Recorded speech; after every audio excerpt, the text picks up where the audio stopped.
Bismillahirrahmanirrahim. Assalamualaikum warahmatullahi wabarakatuh. Waalaikumsalam warahmatullahi wabarakatuh. Alhamdulillah, salatu wassalamu ala sayyidina rasulillah Muhammad ibni Abdillah wa ala alihi wa sahbihi wa man wala. Wala hawla wala quwata illa billah amma ba'du. Apapun Nabi, pendengar radio suara Nabawi dimanapun Anda berada, dan juga para pemirsa suara Nabawi YouTube dimanapun Anda berada, dan mudah-mudahan senantiasa mendapatkan rahmat dari Allah Subhanahu wa taala, dan puji syukur kehadirat Allah. Di kesempatan kali ini kami bisa hadir menyapa Anda semuanya dalam program obrolan religi. Adapun tema yang kita angkat di kesempatan kali ini adalah tentang Ramadan, yaitu bekal menyambut Ramadan. Apapun Nabi al musamilal kiram rahimakumullah dimanapun Anda berada, dan pemirsa YouTube Suara Nabawi yang dimuliakan oleh Allah. Nabi SAW pernah bersabda bahwa sesungguhnya surga berhias dari satu tahun ke tahun berikutnya untuk menyambut kedatangan bulan suci Ramadan. Nah, bagaimanakah sikap seorang mukmin ketika memasuki bulan Ramadan? Dan ini nanti akan kita kupas secara tuntas, dan saya pun juga memberikan kesempatan buat teman-teman yang ingin bertanya. Silakan Anda bisa kirimkan di kolom komentar di bawah ini. Baik, di samping saya sudah ada beliau, Habib Fahmi bin Hamid Asgaf. Beliau adalah salah satu alumni Ponpes Sunia Salafiyah, asuhan daripada Al-Habib Taufik bin Abdul Qadir Asgaf, dan hingga saat ini beliau mengasuh banyak majelis aktif dalam kegiatan dakwah, ya, terutama ada di wilayah Malang, dan banyak merangkul teman-teman muda dalam kegiatan dakwah beliau. Baik, senang sekali saya sudah didamping oleh beliau, dan saya sapa dulu beliau terlebih dahulu. Assalamualaikum ya Habib. Waalaikumsalam warahmatullahi wabarakatuh. Mas Gimana Zain. kabarnya? Alhamdulillah sehat walafiat. Alhamdulillah. Masih dikasih panjang Sehat. umur. Amin, Alhamdulillah. amin, amin.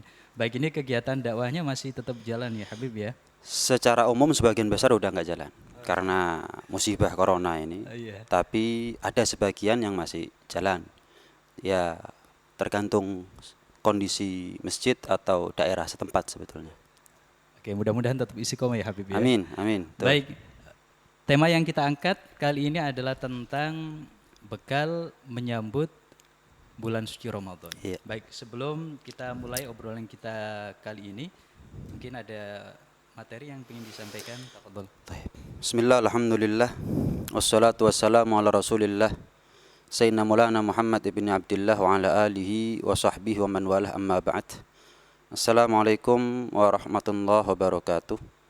Kepada seluruh pendengar atau pemirsa dari Suara Nabawi, yang mudah-mudahan keberadaan kita senantiasa dalam penjagaan, lindungan tahta riayatillah wa inayatih, dan mudah-mudahan hidupnya kita senantiasa dalam naungan rahmat dari Allah Subhanahu wa taala.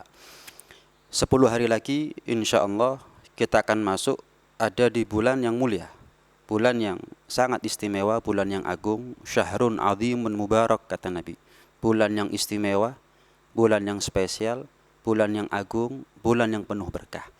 Tentunya akan sayang sekali jika kemuliaan tersebut tanpa ada prepare, karena kurangnya persiapan dari kita, akhirnya keberkahan yang belum tentu keberkahan di bulan Ramadan besok akan kita dapatkan di Ramadan tahun berikutnya.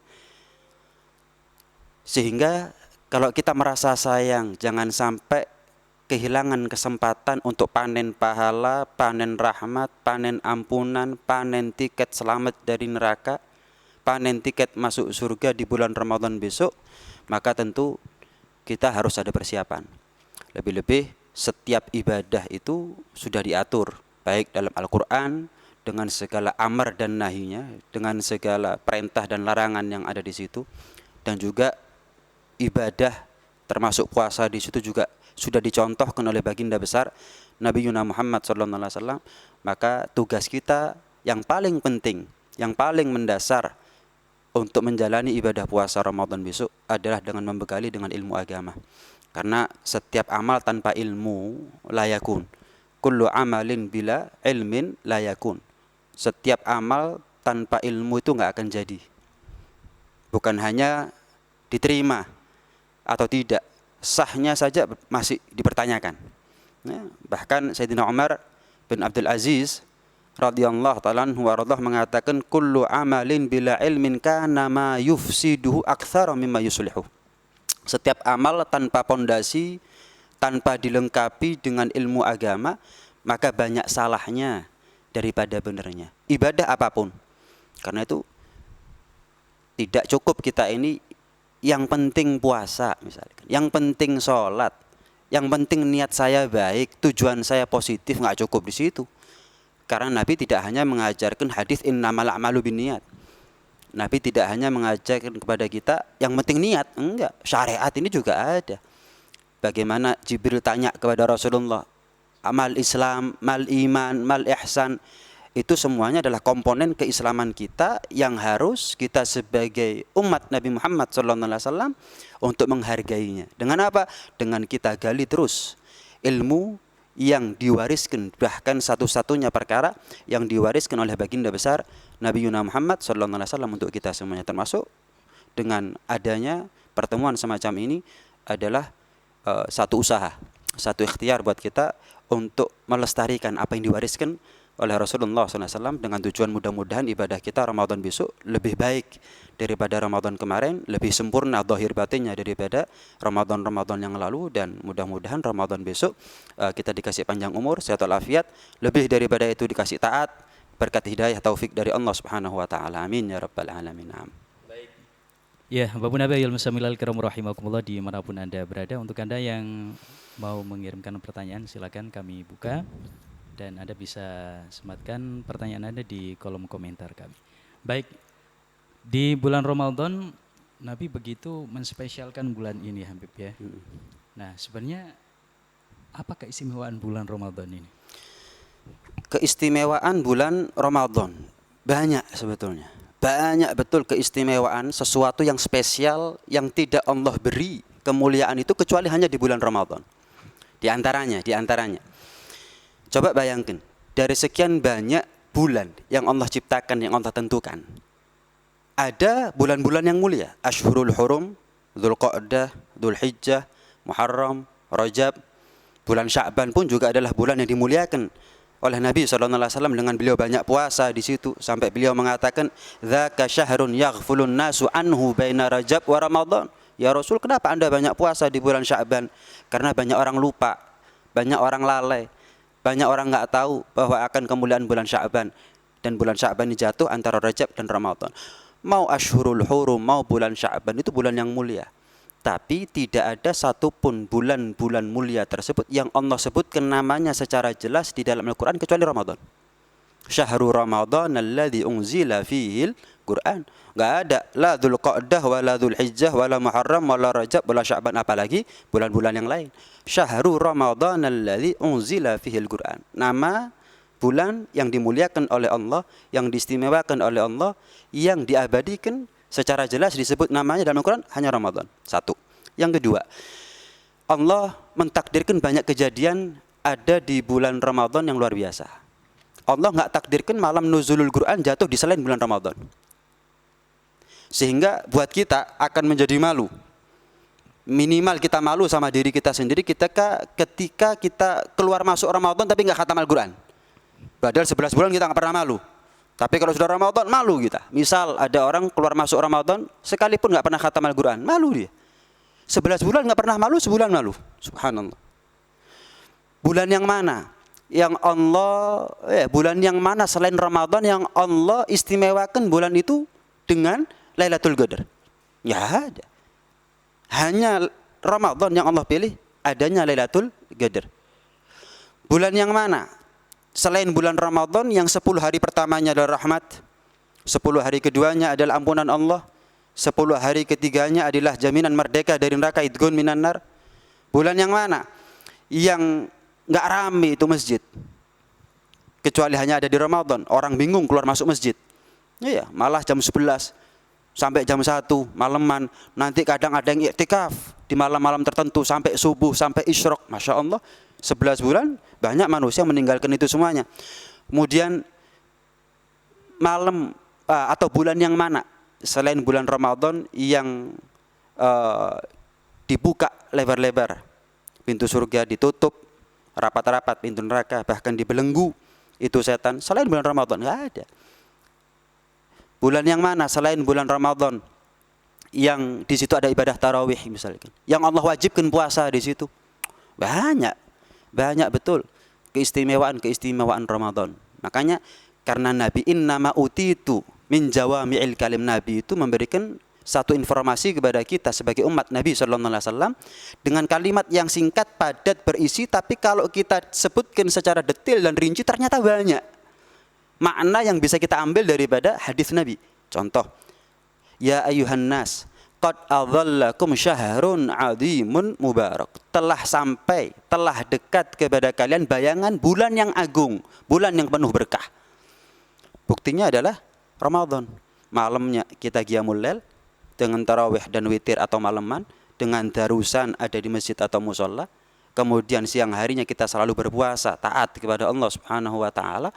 Ini keberkahan nggak ada di selain bulan Ramadan. Karena itu Nabi mengatakan syahrun azimun mubarak, singkat, padat, tapi maknanya luas. Itu Mas Zen. Keistimewaan sebagian daripada keistimewaan Ramadan. Baik. Ya Habib, ini dalam satu redaksi hadis Nabi SAW pernah menyebutkan Rajab syahrullah, Sya'ban syahri, wa Ramadan syahru ummati. Nah, Nabi SAW menyebutkan bahwa bulan Ramadan ini adalah bulan umatnya Nabi. Iya. Nah, kenapa disebutkan seperti itu? Rajab bulannya Allah, Sya'ban bulan Nabi SAW. Bulan Rajab bulan istighfar. Adapun bulan Sya'ban bulan Nabi, berarti bulan untuk bersalawat kepada Rasulullah SAW. Adapun Ramadan adalah syahrul ummati, bulannya umatku. Kenapa Nabi mengatakan demikian? Karena afdhalu, yang pertama nih ya, afdhalu ibadati ummati tilawatul Quran. Rajab istighfar, Sya'ban bersalawat. Al-Qur'annya mana? Afdhalu ibadati ummati tilawatul Quran. Maka tidak Allah letakkan sesuatu yang afdal kecuali kepada yang afdal pula. Paling afdalnya ibadah umat Nabi adalah membaca Al-Quran. Maka Allah letakkan itu ibadah yang paling afdal di bulan yang paling afdal, yaitu bulan Ramadan.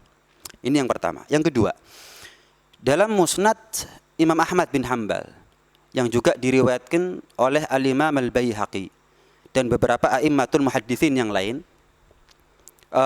ada satu riwayat sabda Nabi SAW yang di situ Nabi bersabda, u'tiyat ummati fi syahri Ramadhan khamsan lam yu'tahunna nabiyyun qabli. Ada 5 hal yang Allah berikan, 5 hal tersebut khusus di bulan Ramadan untuk umatku. Untuk umatku. Lam yu'tahunna nabiyyun qabli. Dalam betul apa yang dimaksud Rasulullah. Lam yu'tahunna nabiyyun qabli. Ada 5 perkara yang Allah berikan, 5 perkara tersebut khusus di bulan Ramadan dan khusus untuk umatku. Bahkan karena begitu spesialnya 5 perkara ini, jangankan umat terdahulu, Nabi terdahulu nggak pernah dapat ini. Kita umat biasa diberi sesuatu oleh Allah Subhanahu Wa Taala 5 hal, bukan 1-2 hal.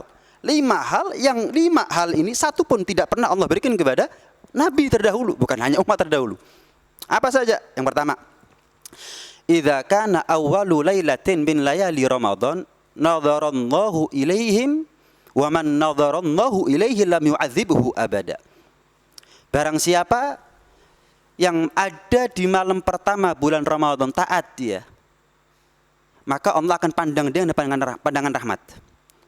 Dan orang yang dipandang rahmat di malam pertama bulan Ramadan. Karena itu kalau sudah di malam pertama kita gagal taat kepada Allah, kalau sudah di malam pertama Ramadan kita justru maksiat kepada Allah, baru malam pertama. Apa yang kita harapkan malam kedua, malam ketiga, malam keempat? Yang namanya mobil itu semakin lama dipakai, ya semakin kualitasnya menurun. Malam pertama sudah maksiat, udah nggak dapat pandangan rahmat dari Allah. Apa yang mau diharapkan daripada sisa Ramadan yang akan dia jalani? Orang kalau sudah mendapatkan rahmatnya Allah di malam pertama Ramadan, itu indikator baik, itu petunjuk baik, bahwa di hari kedua menginjak ke hari ketiga seterusnya sampai akhir Ramadan, dia akan selalu dalam naungan rahmatnya Allah, selalu mendapatkan layak dan pantas mendapatkan ampunan dari Allah Subhanahu Wa Taala. Ini yang pertama. Yang kedua, dikatakan oleh Nabi sallallahu alaihi wasallam, wa annal malaikata tastaghfir lahum kulla yaumin wa lailatin. Sepanjang Ramadan, setiap hari, setiap malam, para malaikat senantiasa memintakan ampun kepada orang yang berpuasa di siang hari dan qiyamul lail di malam-malam Ramadan. Ya, kadang-kadang kita ini sebagai hamba Allah punya kesulitan. Bayangkan kalau kita dalam kehidupan dunia punya kesulitan. Kita punya urusan birokrasi yang ruwet, kita butuh orang dalam. Maka ketahuilah ketika urusan kita sama Allah ruwet gara-gara dosanya kita, pelanggarannya kita punya malaikat sebagai orang dalam. Kalau kita minta ampun kepada Allah, ini mulut, kapan istighfar, kapan berbuat dosa. Kapan istighfar sekarang, nggak lama kemudian berbuat dosa lagi. Berbuat dosa lagi, istighfar lagi. Kalau seperti ini kira-kira ibarat orang itu kalau keluar masuk penjara residivis namanya. Tobat, keluar dari penjara, masuk lagi.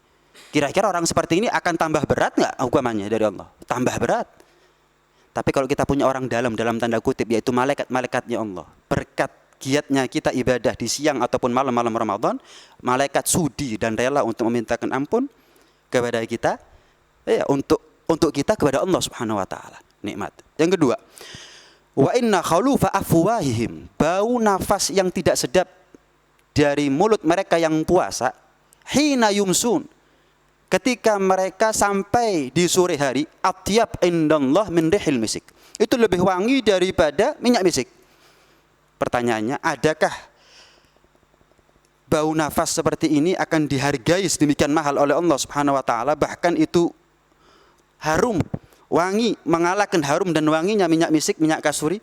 Bahkan malaikat dikatakan nggak nunggu di akhirat itu bau minyak misik dari nafasnya kita ketika kita puasa. Ketika malaikat hidup bersama kita di atas dunia, itu merasakan dan mencium baunya. Bukan hanya balasan nanti di akhirat, di dunia maupun di akhirat. Bau nafas kita yang buat manusia itu menjijikkan, nggak enak, buat malaikat dan buat Allah Subhanahu wa taala itulah sesuatu yang dicinta. Sesuatu yang ditunggu-tunggu bahkan oleh malaikat, sesuatu yang membuat mereka betah dan merasa nyaman berada di sebelah kita, di sisi kita. Ini nggak ada kecuali bagi mereka yang puasa. Ini nggak ada kecuali bagi mereka yang puasa. Yang keempat, wa amar rabi', adapun yang keempat, Allah Subhanahu wa taala akan menyeru kepada surga. Ya jannah ista'iddi wa tazayyani li ibadi. Wahai surga, kalau sudah di malam-malam Ramadan ini, Allah menyeru dan memanggil kepada surga. Bersiap-siaplah. Bahkan bukan hanya siap-siap yang biasa, yang spesial. Berhiaslah kamu, perelok dan bercantik diri kamu wahai surga. Untuk siapa? Li ibadi.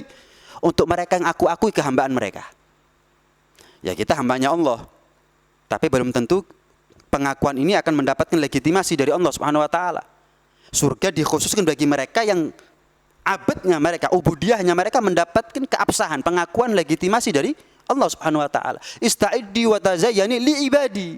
Berarti ibadur rahman alladzi yamshuna 'alal ardi hauna dan seterusnya wa idza khatabahumul jahiluna qalu salama. Itu adalah contoh-contoh daripada mereka yang diakui ubudiyahnya oleh Allah Subhanahu wa taala.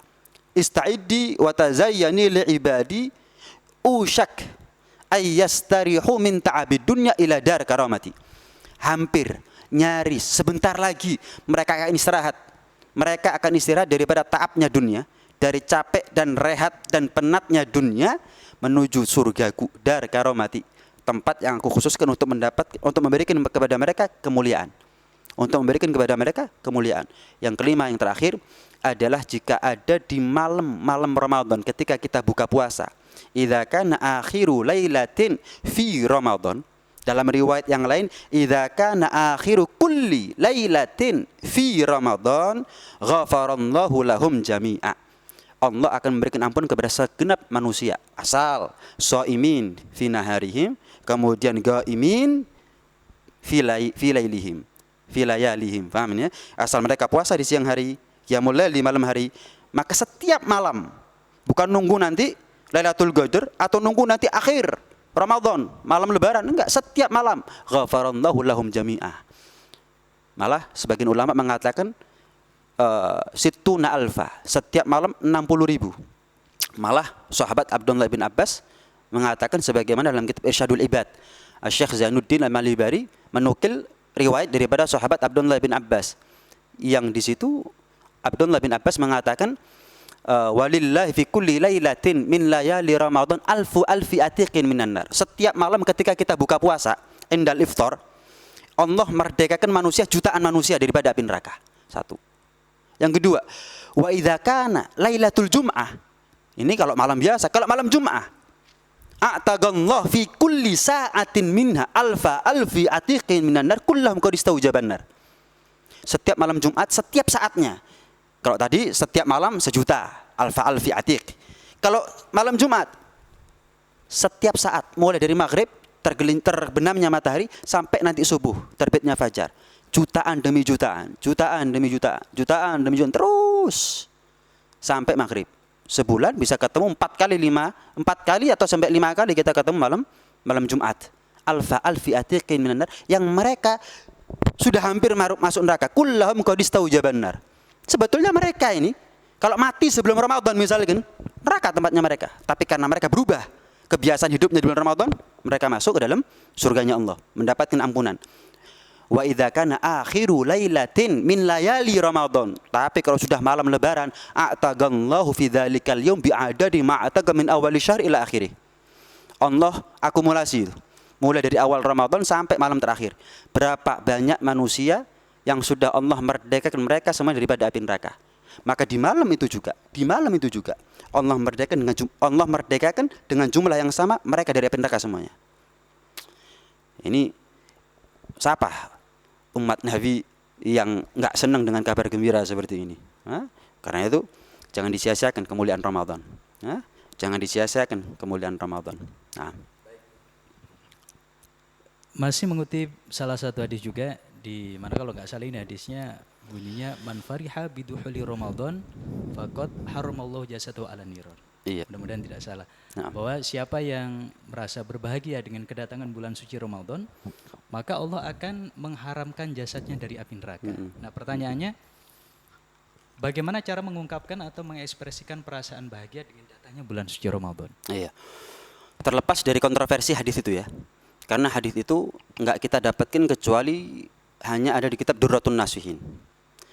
Sebagaimana kitab Durratun Nasihin adalah kitab yang kontroversial, maka nukilan hadis yang ada di situ, apalagi hadis yang ada di situ yang enggak disebutkan oleh para a'immatul muhadditsin dalam kitab-kitab mereka, mau dalam Sahih Bukhari, Sahih Muslim, Musnad yang lain, Musnad siapapun, Ibn Hibban dan lain sebagainya, maka terlepas dari itu, man fariha bidukhuli Ramadan harramallahu jasadahu 'alan niran. Barang siapa yang senang dengan masuknya dia ke bulan Ramadan, Allah haramkan jasad yang tersentuh api neraka. Terlepas itu hadis ataukah bukan, tapi maknanya sahih. Maknanya benar. Kenapa?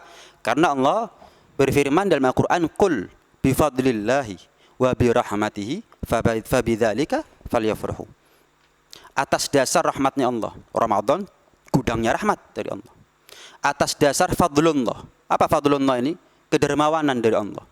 Allah memberikan ampunan kepada kita diobral kalau sudah di bulan Ramadan. Atas dua alasan inilah fabidzalika falyafrahu. Kenapa kita enggak senang dengan ketemu Ramadan? Kenapa kita berat hati untuk ketemu Ramadan? Kita enggak senang untuk mendapatkan rahmatnya Allah. Kita enggak senang untuk mendapatkan ampunan dari Allah. Kita enggak senang melihat setan dibelenggu. Kita enggak senang pintu surga dibuka lebar-lebar, maunya kita pintu neraka yang dibuka lebar-lebar begitu. Kalau ada orang nggak senang ketemu Ramadan, maunya kamu apa? Setan dibiarkan berkeliaran gitu. Sebaliknya kita tanyakan kepada mereka yang nggak senang, berat hati, ya nggak sepenuh hati, nggak totalitas menyambut zahir batin mereka untuk ketemu Ramadan. Yang mereka tunggu apa? Yang mereka tunggu neraka. Yang mereka nantikan adalah setan. Apakah yang mereka tunggu-tunggu adalah dosa dari Allah, laknat dari Allah, murkanya Allah? Enggak. Nah, kalau sudah demikian banyak keistimewaan, keagungan daripada bulan Ramadan, satu pun enggak ada alasan buat kita untuk enggak senang ketemu Ramadan.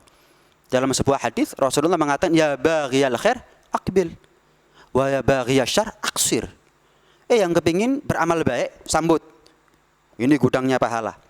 Ibadah sunnah, man tagarraba fihi bi khaslatin minal khair kana kaman adda faridatan fi ma siwa. Kita amal sunnah, ada di bulan Ramadan mendapatkan pahala wajib. Wa man tagarraba fi wa man adda fariidatan fihi kana kaman adda 70 fariidatan fi ma siwa. Kalau kita ibadah wajib di bulan Ramadan dilipat gandakan menjadi 70 kali lipat. Misal kita sholat isya di Ramadan, itu nilai pahalanya seperti kita sholat isya di luar Ramadan 70 hari. Cukup sekali kita sholat isya, sebanding dan setara dengan nilai kita ibadah sholat isya selama 70 hari. Ya baghiyal khair akbil, wa ya baghiyal syarr aksir. Yang kepingin maksiat, yang niat buruk, stop. Kalau kamu maksiat di bulan Ramadan, ini sebagaimana dosanya, sebagaimana berlipat ganda pahalanya, berlipat ganda dosanya. Masuk rumah kita, ada orang bertamu masuk ke rumah kita meludah, penghinaan.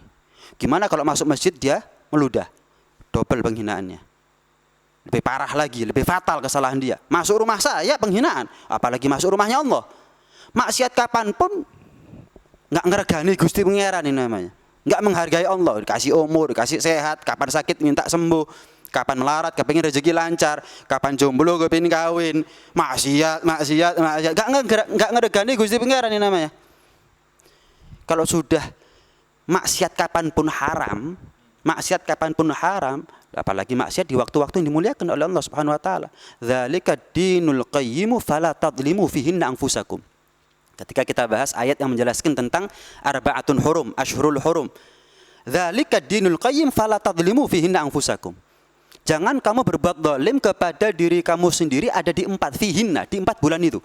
Padahal kita sama-sama tahu dan sepakat para ulama, Ramadan di atas kemuliaannya, Ramadan di atas kemuliaannya 4 bulan tersebut. 4 bulan ini, Dzulqa'dah, Dzulhijjah, Muharram dan Rajab, Ashhurul Hurum ini, kita dilarang oleh Allah untuk berbuat zalim sama diri kita sendiri. Duh, emangnya ada orang yang zalim sama dirinya sendiri? Ada. Kenapa? Ketika dia bisa panen pahala, kenapa panen dosa? Ketika dia dibuka lebar-lebar pintu surga, kok dia masuk neraka? Ketika setan dibelenggu, kok dia masih maksiat? Apa ini bukan zalim sama dirinya sendiri? Sahabat Abdullah bin Abbas dalam sebuah tafsirnya mengatakan, ini tanda, ini dalil, ini hujjah bahwa yang taat kepada Allah di waktu-waktu mulia dilipat gandakan pahalanya. Maksiat kepada Allah di waktu-waktu mulia dilipat gandakan dosanya oleh Allah Subhanahu wa taala. Sebagai gambaran akan menjadi lumrah, wajar, normal kalau misal di luar ini hujan deras, mau kita pakai jas hujan tetap basah kuyup. Hujan angin, hujan deras akan menjadi wajar, lumrah, normal. Hal yang biasa kalau ada orang datang ke sini dalam keadaan basah, wajar. Hujan deras, hujan angin. Yang enggak wajar, datang kering. Maksudnya gimana? Sudah menjadi hal yang wajar. Kalau orang itu berkali-kali ketemu Ramadan, berkali-kali ketemu pintu surga dibuka lebar-lebar, bertemu dengan ampunan Allah yang diobral, bertemu dengan rahmatnya Allah yang luas. Kalau dia basah kuyup akan rahmatnya Allah, wajar. Basah kuyup akan ampunan Allah, lancar masuk surganya, wajar. Kenapa? Bolak-balik ketemu Ramadan. Yang aneh, yang nggak biasa ini, yang nggak normal ini, bolak-balik ketemu Ramadan. Nanti menghadap kepada Allah kering dari rahmatnya Allah, kering daripada ampunannya Allah. Surga nggak dia dapat, nggak ada dia dapat. Neraka yang lancar, bukan masuk surga tanpa hisab, masuk neraka tanpa hisab. Karena begitu lancarnya misalkan. Waliyahzubillah min dzalik, pelanggaran model apa ini? Kalau dia menghinakan sesuatu yang dimuliakan oleh Allah Subhanahu wa taala, dzalika wa may yu'azzim sya'airallah fa innaha min taqwal qulub. Sebagai contoh ya, ada kisah. Dulu ada seorang pemuda yang dia banyak lupa, banyak lalai kepada Allah Subhanahu wa taala. Banyak maksiat, bahkan dia jarang sholat, sedikit sholat. Tapi ini anak muda, kalau ketemu Ramadan beli pakaian yang bagus, beli minyak wangi. Kalau sudah ketemu Ramadan, ganti komunitas, ganti kumpulan, ganti penampilan, ganti kebiasaan. Sampai ada satu orang alim heran, kamu ini kenapa? Kalau 11 bulan, maksiatnya luar biasa. Tapi kalau sudah Ramadan, taatnya luar biasa. Kenapa kamu? Syahrul taubah, syahrul rahmah, syahrul maghfirah. Ini gudangnya rahmat, gudangnya ampunan. Waktunya saya untuk taubat. Dengan begitu mudah-mudahan dengan berkahnya Ramadan, rahmatnya Allah, Allah ampuni dosa saya 11 bulan yang lalu. Singkat cerita, setiap dia ketemu Ramadan itu yang dia lakukan. Tapi lepas Ramadan terpeleset lagi dia, gagal taat lagi dia, maksiat lagi dia. Nanti ketemu Ramadan berikutnya, wah beli pakaian yang baru, beli minyak, terus begitu. Singkat cerita, ini anak muda nggak meninggal kecuali Ramadan. Nggak meninggal kecuali di bulan Ramadan. Bukan ketika dia maksiat, ketika dia taat. Bukan dengan komunitas yang buruk, yang negatif. Ketika dia kumpul sama orang-orang yang puasa dan tarawih dan witir. Kumpul dengan ahli Quran, dia meninggal di saat itu. Bingung satu orang di kampung itu. Ada satu orang bingung. Ini anak kok bisa mati, meninggal, wafat di bulan Ramadan. Karena bingung kebawa mimpi. Mimpi tanya, ma fa'alallahu bik? Apa yang Allah lakukan kepada kamu? Karena aku menghormati kemuliaan bulan Ramadan, Allah ampuni dosa-dosaku. Allah ampuni dosa-dosaku. Lihat. Jangan anggap enteng penghormatan kepada bulan Ramadan. Cuman ya ini bukan berarti dalil, oh berarti Ramadan saya taat, 11 bulan berikutnya saya maksiat. Ya kadang-kadang proses kita tiru hasilnya beda. Ya, misal ada orang kaya, wong iki sugih, kaya. Saya mau tanya, kamu ini kok berhasil kaya gimana? Begini, dicatat. Oh, langkahnya pertama begini, langkah 2 ditiru, podo sugih nih. Monggo lek mau ditiru. Oh, 11 bulan maksiat ketemu Ramadan taat. Monggo, silahkan kalau mau niru. Cuman kalau hasilnya beda, takdirnya beda, ojo takok aku. Sing ngono ae wis. Lho, Beb, wah cocok. Kenapa? Ini yang saya bicarakan takdir. Sudah terjadi. Ini untuk menambah motivasi semangat buat kita. Ini cerita disebutkan dalam kitab Irsyadul Ibad karya Syekh Zainuddin Al-Malibari. Nah. Sesuai dengan tema yang kita angkat kali ini, yaitu bekal menyambut bulan Ramadan gitu ya. Nah, kita ingin tahu bagaimana Nabi SAW ketika masih hidup menyiapkan dirinya ketika memasuki bulan Ramadan. Sebetulnya persiapan Nabi untuk ketemu Ramadan ini nggak ada yang berlebihan, beda sama kita ya. Gak tahu poso, moro-moro poso ya. Kita sekarang sudah mulai rujuk sama Al-Quran ya. Sudah mulai rujuk. Waduh, yang tahun lalu aja belum khatam, masuk ketemu Ramadan jadi turun khatam, tak khatam nawis, mulai rujuk. Kalau Nabi itu mau Ramadan enggak Ramadan ya, Nabi itu sholat sampai kakinya bengkak enggak nunggu Ramadan itu. Nabi sujud sampai sujud nangis sampai dikira oleh Siti Aisyah radhiyallahu taala anha wafat itu enggak nunggu Ramadan itu. Nabi istighfar 70 kali, 100 kali sambil nangis. Enggak nunggu Ramadan itu. Tapi bukan berarti Nabi nggak ngajarkan kepada umatnya, gini loh, kalau mau ketemu Ramadan itu, ya diajarkan sama Nabi. Tapi secara khusus Nabi sendiri untuk ketemu Ramadan, apa persiapannya? Nggak ada yang beda jauh. Ada bedanya, tapi nggak beda jauh. Kenapa? Kapan Nabi itu pernah turun kualitas ibadahnya, kualitas ketakwaannya, kualitas ketaatnya? Nggak ada. Setiap detik, imannya tambah, takwanya tambah, taatnya tambah, amal solehnya tambah, terus begitu. Mau ketemu Ramadan, nggak ketemu Ramadan, ya itulah kebiasaan hidupnya Nabi SAW. Cuman ketika turun ayat ya ayyuhalladzina amanu kutiba alaikumusiyam kama kutiba alal ladzina min qablikum la'allakum tattaqun, ini kan turun di tahun kedua Hijriyah di bulan Sya'ban. Berarti ada waktu kurang lebih sebulan menyambut Ramadan. Umatnya Nabi banyak kriteria. Ada yang sudah masuk Islam lama, sehingga mau puasa siap. Ada yang mungkin yang baru balik, baru bulan Sya'ban itu balik mereka. Ada yang mu'alaf, tahu-tahu Ramadan puasa sebulan, nggak boleh libur kecuali kalau ada uzur. Wah, berat kan? Kan nggak mungkin. Yang mu'alaf ya puasanya sehari boleh, sehari enggak. Misalkan puasanya seminggu tok adaptasi, enggak. Yang balik wis nggak usah puasa dulu lah, nanti nunggu setahun berikutnya, enggak. Nggak mungkin, syariat terkotak-kotak begitu, terklasifikasikan tergantung dengan level keimanan seseorang, enggak. Maka Nabi ngajarkan kalau sudah Sya'ban, mau sahabat Anas bin Malik, mau istri mulia Rasulullah Siti Aisyah radhiyallahu taala anha wa radhaha, banyak sahabat yang meriwayatkan Rasulullah itu setelah Ramadan paling senang puasa di bulan Sya'ban.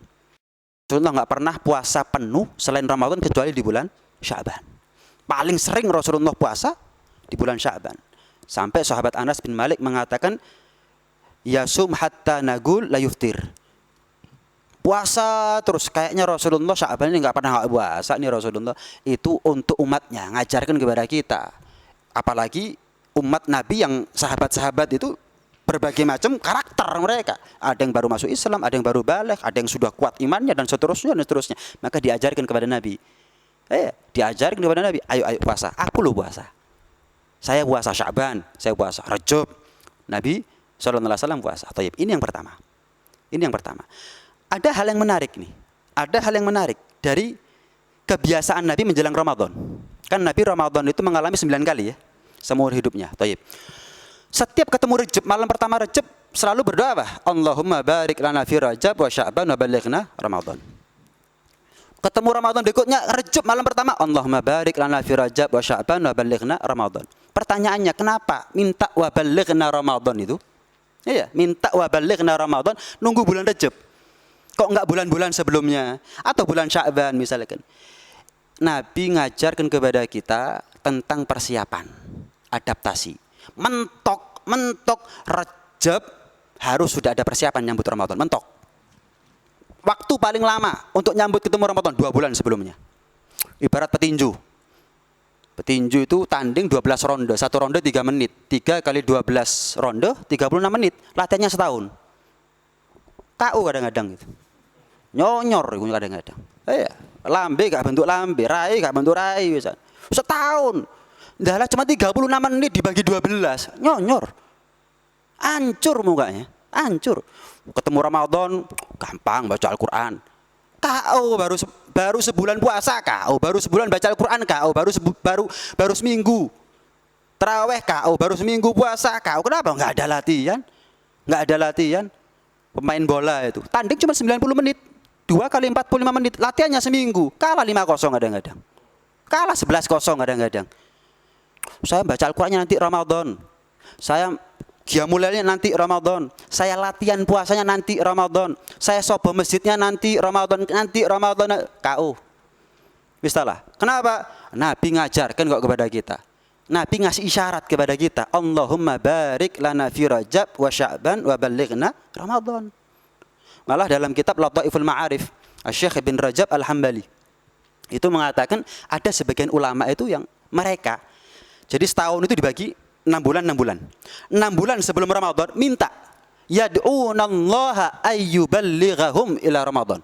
6 bulan minta, ya Allah sampaikan kami ketemu Ramadan.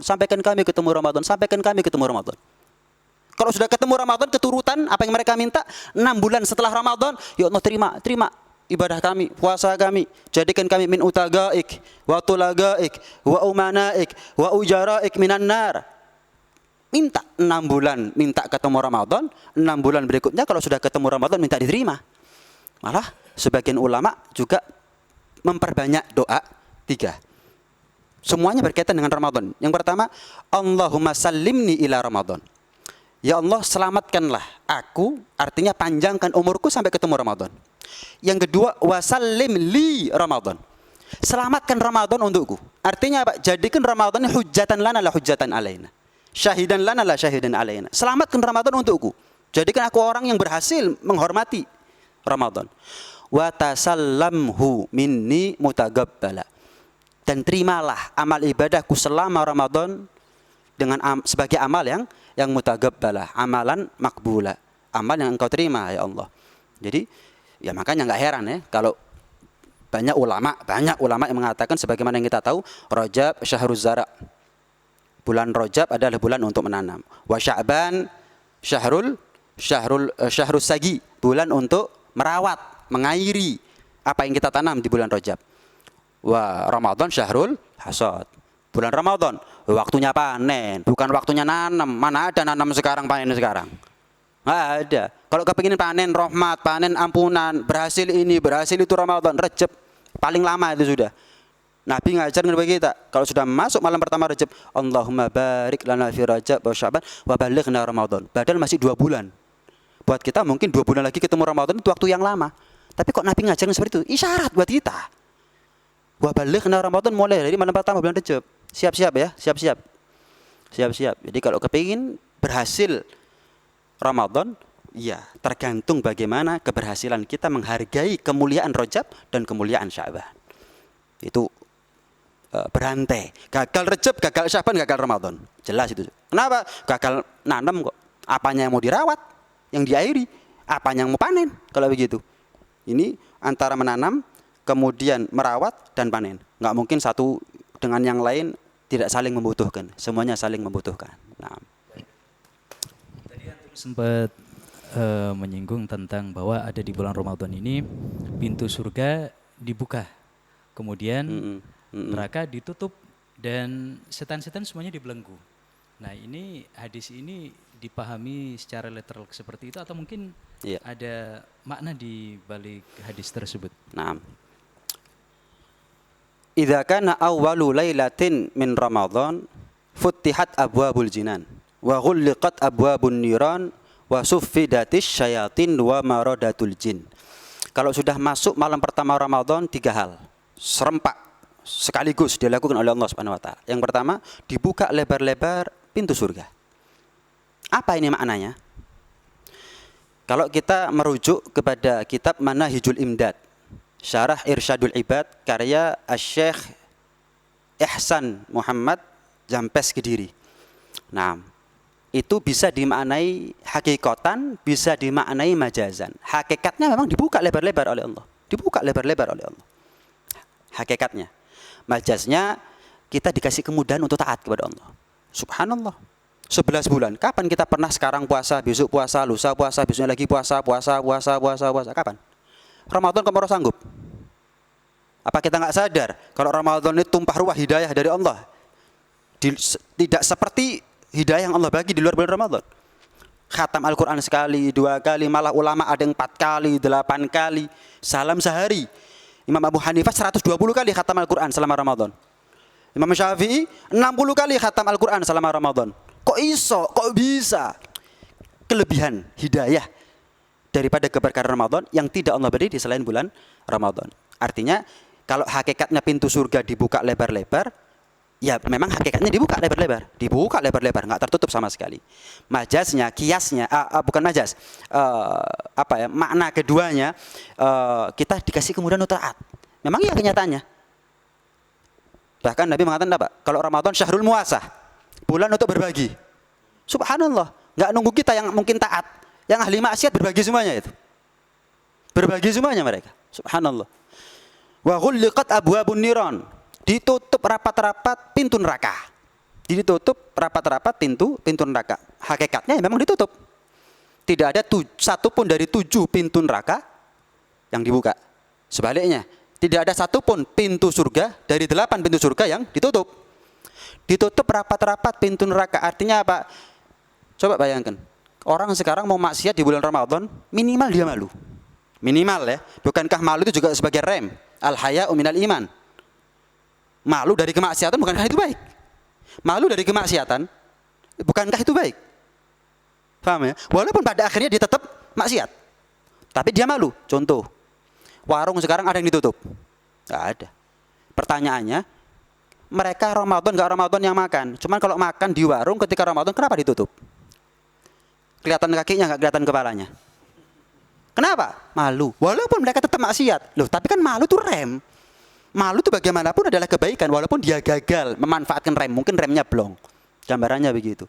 Wa ghulliqat abwabun niran. Kadang-kadang kita saksikan di televisi, artis kalau sudah Ramadan penampilannya marah muslimah. Ya walaupun setelah Ramadan beda lagi misalkan. Ya kita nggak tahu, cuman yang jelas kalau sudah Ramadan kok marah Ramadan itu loh. Ghulliqat abwabun niran. Minimal mereka merasa nggak enak lah, nggak enak. Kalau mereka harus berpenampilan seperti sebelum-sebelumnya, nggak enak. Walaupun setelah Ramadan mungkin mereka ya begitu lagi. Jelas ya. Wasuffidatis syayatin. Dibelenggu itu setan. Kalau guru kita Habib Taufik memaknai suffidatis syayatin ada 3. Yang pertama, ya memang dibelenggu betulan. Semua setan, semua jin dibelenggu. Semuanya. Jadi kalau kita maksiat selama ini di bulan Ramadan, kenapa? Padahal nggak ada setan, nggak ada godaan bujuk rayu daripada setan. Karena 11 bulan setan sudah berhasil mendidik kita. Kemaksiatan nggak perlu digoda, kita jalan dengan sendirinya. Kalau perlu kita kecanduan dan hobi dengan kemaksiatan itu. Hobi dan kecanduan nggak perlu digoda sama setan. Lah apa nggoda wong sing seneng? Orang yang 11 bulan berhasil dididik sama setan, ditinggalno saulan wis ketemu kok mari Ramadan. Assalamualaikum, waalaikumsalam, say hello, ayo rangkulan maneh, ayo. Paham ya? Semuanya. Ada lagi yang mengatakan nggak semuanya. tapi penggede-penggedenya yang dibelenggu. Nah, berarti ada yang dibiarkan berkeliaran oleh Allah, yaitu setan-setan atau jin kelas rendahan. Pertanyaannya, ketika kita maksiat di bulan Ramadan, ketahuilah kita sudah kalah perang melawan setan yang kelas rendahan. Coba bayangkan kalau kita kalah perang melawan setan yang pembesarnya. Mungkin iman kita yang copot saat itu. Mungkin iman kita yang copot saat itu. Lah kalau ngelawan setan yang kelas rendahan, ya makan, ya minum, ya mokel, ya maksiat, mata kenyang, telinga kenyang, mulut kenyang. La'allakum tattaqun, dari mana ibadah seperti ini? Wa suffidatis syayatin. Ada tambahan dari Ustaz Taufik.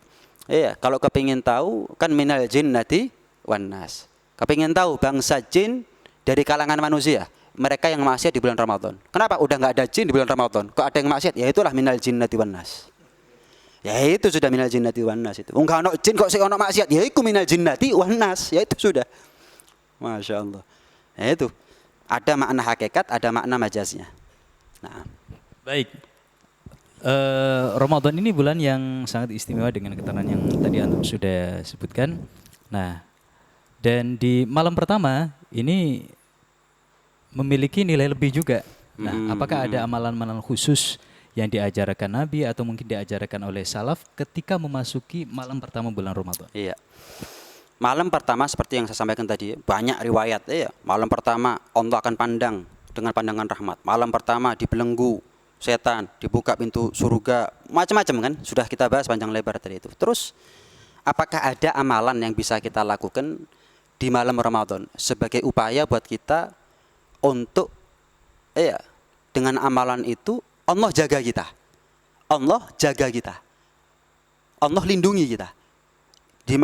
Yang dimaksud perlindungan Allah ini bukan hanya dari terlindungnya kita dari kejahatan manusia, bukan. Lebih daripada itu adalah kemaksiatan, perbuatan dosa, pelanggaran, semakin dekat dengan neraka, laknat murka dari Allah Subhanahu wa taala. Bukan hanya untuk Ramadan, kalau perlu untuk selama setahun. Al-Imam Al-Khatib Asy-Syarbini dalam kitabnya At-Tafsir fil Kitabil Munir juga bisa dirujuk kitab karya tafsirnya Al-Imam Al-Qurtubi.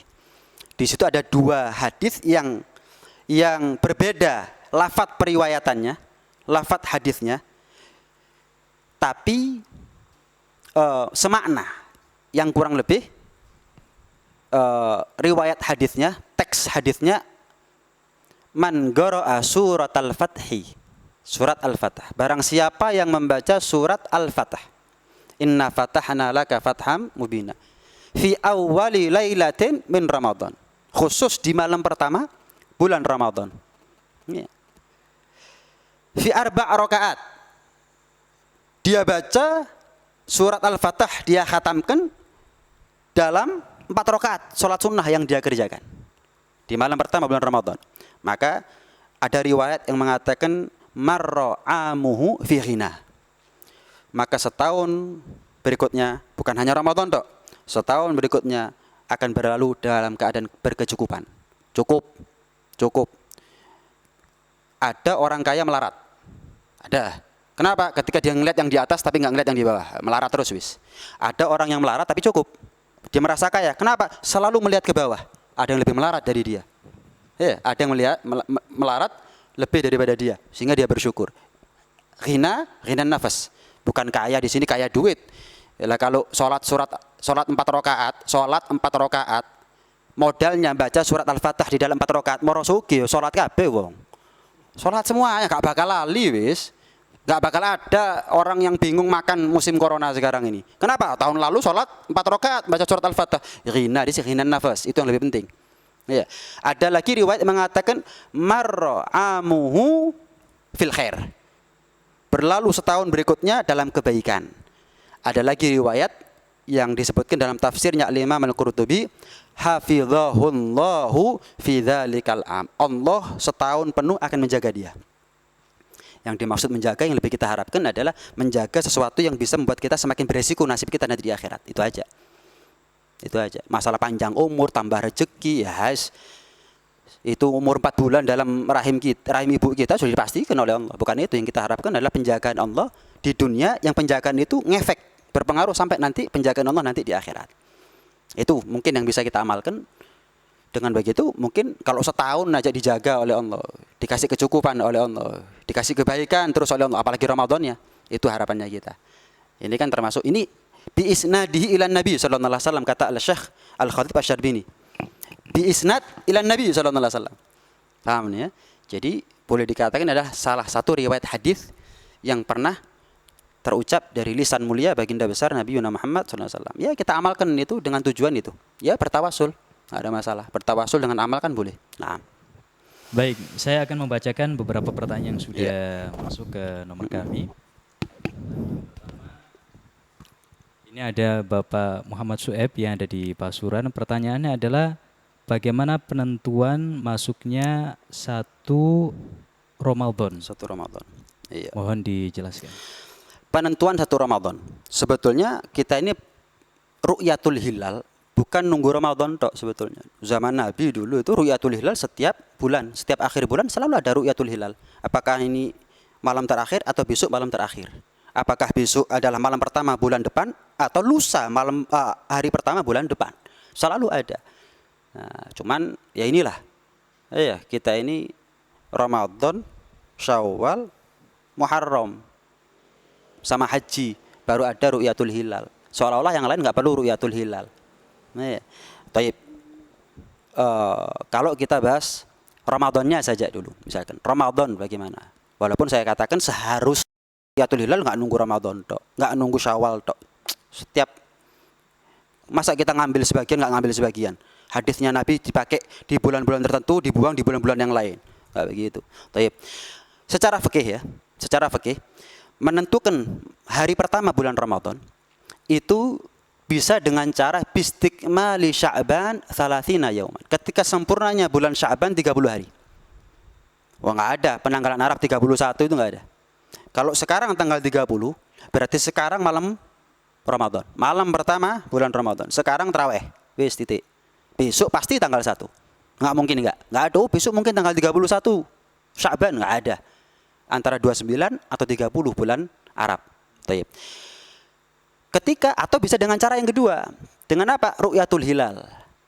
Misal sekarang malam 30 atau malam 1 bisa jadi. Besok ini masih bulan Sya'ban tanggal 30 atau besok ini adalah tanggal 1 Ramadan. Maka mulai sore tadi sampai maghrib, kadang-kadang lewat sampai isya, ada yang namanya ru'yatul hilal. Nah, ru'yatul hilal ini pertama nggak semua orang bisa. Nggak semua orang punya kapabilitas untuk bisa melihat ru'yatul hilal. Hilal bukan bulan. Ya kalau bulan ya sekarang juga kelihatan itu. Bukan itu. Hilal bagian daripada bulan. Tapi bukan bulannya yang dilihat. Ru'yatul hilal. Kemudian yang melihat orang-orang yang khusus. Yang diterima juga orang-orang yang khusus. Kesaksiannya bukan sembarang orang yang diterima kesaksiannya. Tahu-tahu kita datang kepada pemerintah. Atau kepada qadhi. Kepada hakim. Menteri agama kita datang, kita telepon misalnya, saya ngeliat hilal, nggak bisa. Yang diterima adalah mereka yang punya kriteria tertentu yang disebut dengan syurutus syahadah. Ya, banyak di situ. Harus laki-laki, kemudian harus orang yang hurron, ya, merdeka, kemudian rosyidan, orang yang cakap, kemudian dza muru'atin, orang yang punya wibawa, orang yang punya muru'ah. Dikatakan punya muru'ah itu kalau dia mau maksiat dia malu.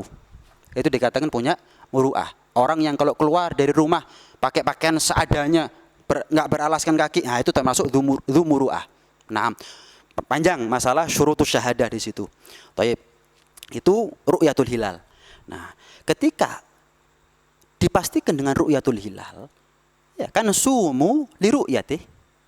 Kemudian wa aftiru li ru'yatih. Kata Nabi apa? Hadisnya sahih, puasalah li ru'yatih. Dasarnya adalah ru'yatul hilal. Berbukalah kamu, berlebaranlah kamu juga karena ru'yatul hilal. Bahkan merujuk Al-Qur'an apa? Faman syahida minkumus syahra falyasum. Kalau kamu menyaksikan akan datangnya bulan Ramadan, Faman syahida minkumus syahra falyasum, baru puasa. Dikatakan menyaksikan, bagaimana mungkin bisa dihitung? Paham ini ya? Bagaimana mungkin bisa dihitung? Jadi ya kadang-kadang ketimpangan, ada kecurangan gitu. Ada kecurangan. Kita ini nggak mau menerima hadis yang nggak sahih, harus sahih. Ini hadisnya sahih. Kenapa justru kita buang? Kita nomor dua kan? Kita lebih mengedepankan akal, otak, alat hitungnya kita, komputernya kita, ilmu falaknya kita untuk ngitung ya, bukan ilmu falak untuk ru'yatul hilal. Kan mulai dengan ilmu falak bisa kita tentukan mau 10 tahun lagi tanggal berapa Ramadan, tanggal berapa Syawal, ketemu semuanya itu. Terus terbuang ini hadisnya Nabi ini.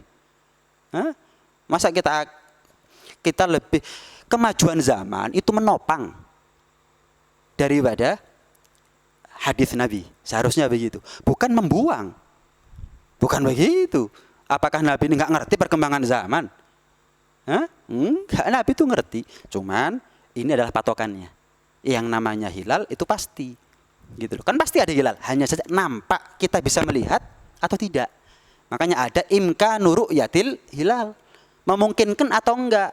Sebetulnya pasti ada hilal. Ya nggak mungkin nggak ada dong. Kalau nggak ada nggak mungkin suruh ngelihat kita. Ada. Cuman ada imkan enggak? Kalau di atas 2 derajat ada imkan. Ada imkan. Cuman apakah kita ngelihat atau tidak? Mungkin tertutup mendung dan seterusnya. Ada gangguan cuaca dan seterusnya. Tapi kalau sudah di bawah 2 derajat, ini ada imkan fi ru'yatil hilal. Langsung bisa dipastikan hilal nggak mungkin kelihatan. Maka besok berarti tanggal 30 Sya'ban. Besok baru malam pertama Ramadan, hari pertama tarawih. Itu beberapa. Itu beberapa sebetulnya. Itu beberapa. Ada lagi permasalahan kalau misal kan Indonesia ini waktunya kan ada WIB, ada WIT, ada WITA, ya kan? Waktu Indonesia Barat, Timur dan Tengah. Berarti kan matlaknya berbeda sebetulnya, berbeda. Kalau Al-Imam An-Nawawi radhiyallahu ta'ala anhu warḍah mengatakan matlak itu adalah ketika di sini terbit, ya di tempat itu terbit. Maka ini dinamakan satu matlak. Ketika di sini tenggelam matahari, di sini terbit matahari, di sana terbit, dikatakan satu matlak. Di sini tenggelam matahari, situ juga satu matlak. Ini Imam Nawawi. Adapun Al-Imam Ar-Rafi masafatul Qasr 80 sekian kilo itu dikatakan satu matlak. Itu dikatakan satu matlak. Taib. Adapun Indonesia dikatakan satu bilad.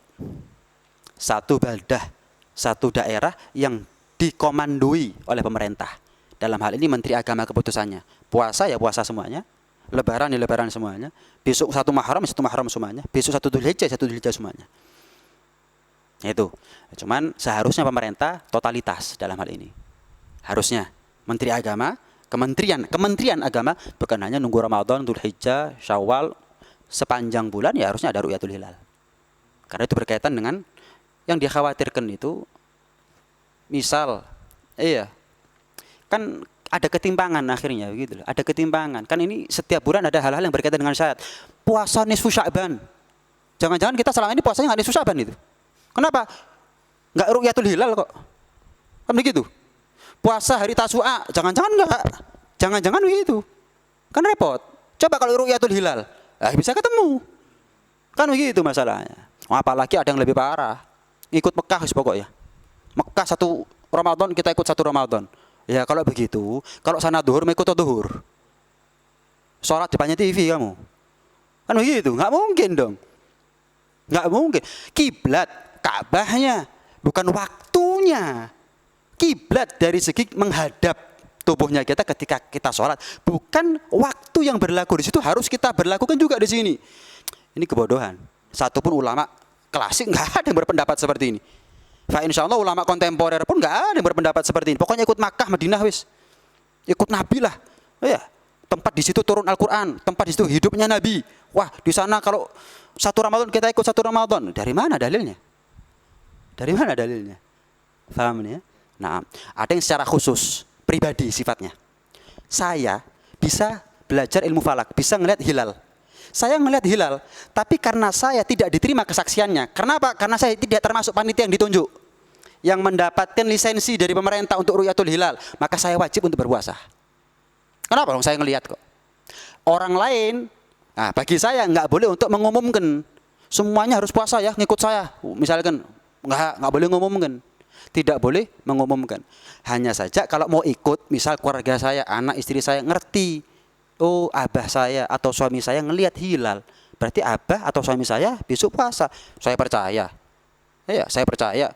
Wis, saya ikut dia. Nah, ini yang berlaku secara khusus, pribadi sifatnya. Ya, sifatnya personal. Kalau tadi secara umum. Istikmal Sya'ban salatina yauman, sempurnanya Sya'ban 30 hari atau keputusan pemerintah atas dasar ru'yatul hilal. Taib. Baik. Kita masuk ke pertanyaan berikutnya. Pertanyaan berikutnya ini dari Ibu Khadijah yang ada di Bangil. Ini pertanyaannya, Assalamualaikum. Assalamualaikum warahmatullahi. Nah, ini pertanyaannya, ya Habib, saya ini saat ini kondisi mengandung usia 7 bulan. Nah, kira-kira untuk Ramadan tahun ini, bolehkah saya untuk meninggalkan puasa? Iya. Terima kasih. Mengandung atau mungkin menyusui juga bisa. Apakah Ramadan kita boleh nggak puasa bagi perempuan yang sedang mengandung atau menyusui? Jika memang menurut dokter, bukan menurut pendapat pribadi, kecuali jika dirinya dokter, atau mungkin menurut pengalaman dia Ramadan kemarin saya juga hamil atau menyusui, saya paksakan nggak kuat, kandungan saya semakin lemah, beresiko terhadap keselamatan bayi saya, bahkan nyawa saya misalkan. Maka kalau seperti ini ada rekomendasi dari dokter atau menurut pengalaman dia atau pengetahuan dia karena dia memang dokter misalkan, maka boleh bagi dia untuk meninggalkan Ramadan, meninggalkan puasa di bulan Ramadan. Bahkan kalau itu mengancam nyawa, keselamatan bayinya atau dirinya, wajib. Kenapa? Hifdzun nafas aula au muqaddam min hifdziddin. Menjaga nyawa lebih diutamakan daripada menjaga agama. Enggak puasa itu meninggalkan agama berarti kan? Meninggalkan agama. Jelas ya? Karena menjaga nyawa diperbolehkan. Jangankan meninggalkan puasa, mengucapkan kalimat kufur, asalkan qalbuh mutmain, tetap hatinya iman kepada Allah, boleh dia mengucapkan kalimat kufur. Sekalipun yang lebih afdal dia sabar menerima siksaan. Seperti Bilal dan seterusnya, banyak kisah sahabat seperti itu. Nah, boleh untuk meninggalkan puasa Ramadan asal bukan menurut pendapat pribadi, tapi merujuk kepada rekomendasi dokter, orang lain atau dirinya sendiri, atau menurut pengalaman yang pernah dia alami di Ramadan kemarin. Boleh, nggak ada masalah. Baik, kemudian untuk pertanyaan berikutnya, coba kita bacakan. Pertanyaan berikutnya ini. Assalamualaikum Habib. Assalamualaikum. Pertanyaannya, hukum menggunakan siwak ada di siang hari bulan Ramadan. Iya. Tadi kan sempat saya singgung. Perkara kedua dari 5 perkara yang Allah khususkan kepada kita umat Nabi Muhammad khusus di bulan Ramadan kan bau mulut. Bau mulut ini lebih afdal daripada rihul misik. Iya. Hina yumsuna, kata Nabi apa? Hina yumsun, ketika sore hari. Ketika sore hari. Maka kalau kita ikut mazhab Syafi'i, ya, pendapat yang kuat itu mengatakan Imam Syafi'i sendiri malahan dalam kitab Al-Umnya itu mengatakan, aku tidak memakruhkan sesuatu, aku tidak membenci sesuatu melebihi daripada kebencianku, atau kurang lebih begini, aku tidak memakruhkan sesuatu seperti aku memakruhkan bersiwak setelah zawal, setelah tergelincirnya matahari masuknya waktu zuhur. Kenapa? Itu akan menghilangkan bau tidak sedap, bau tidak sedap yang ada pada mulut kita. Sehingga kalau hilang bau mulutnya, hilang ketidaksedapan bau mulut, menghilangkan daripada fadilahnya. Menghilangkan daripada fadilahnya. Menurut pendapat yang kuat, hukumnya adalah makruh. Terlepas khilaf. Ada yang mengatakan mulai dari zuhur sudah makruh. Ada ulama yang lain, hina yumsun kok, mulai sore kok, berarti setelah asar. Zuhur masih boleh pakai siwak. Bahkan ada khilaf yang mengatakan apa? Enggak makruh sama sekali. Bersiwak ada di siang Ramadan mulai subuh sampai maghrib. Subuh siwakan, zuhur siwakan, asar siwakan. Kalau maghrib isya jelas enggak makruh sama sekali. Kenapa? Bagaimana mungkin sunnah, sesuatu yang sunnah bisa menghilangkan fadilah?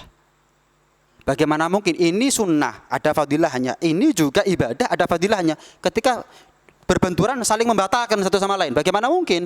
Kalau kemaksiatan membatalkan ibadah, iya. Membatalkan pahalanya ibadah, iya. Ini taat bersiwak ada fadilahnya. Ini puasa ibadah ada fadilahnya. ketika bertemu dilakukan berbarengan karena ada yang batal, ada yang kalah di sini. Tapi terlepas daripada itu, para ulama banyak yang mengatakan itu hukumnya adalah makruh. Sehingga jumhur mazhab Syafi'i mengatakan hukumnya adalah makruh. Baik, kita coba bacakan pertanyaan berikutnya.